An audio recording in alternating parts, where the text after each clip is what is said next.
Vice President ng Yum Group, si Ivan Lee. Bukod sa matalino, gwapo at maganda manamit.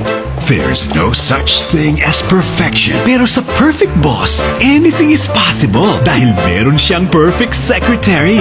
Nagpa-schedule na ako ng meeting for next week. Yung sa pag-renovate ng study room ko. Nakapili na ako ng renovators. Paano naman yung insomnia ko lately? Nakuha ko na rin kay Dr. Kwang yung reseta niyo. Nakakasilaw ang liwanag ng aura ko. Nakakasilaw nga, sir. Paano kung si secretary pala ay unhappy? Mabuti pa, sir, maghanap na kayo ng kapalit ko. Kasi, sir, mag-resign na ako. So lahat ng taong pinagsamahan namin, walang halaga sa buhay niya. Isa lang ang dahilan kung ba't gusto niyang lumayo. Bakit nga kasi? Dahil si Miss Kim ay in love sa akin. No way, never. What's wrong with her? In celebration of 15 years of being the first and true home of Asian novellas, this September, something wrong can make everything so right. Nahulog na sa sumpa ko si Miss Kim, ang Blockbuster Curse. Ano ba yung Blockbuster Curse?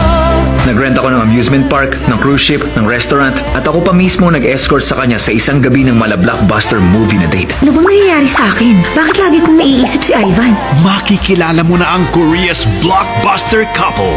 Makipag-date ka sa akin. Hindi kayo ang tipo kong lalaki, sir. Ano?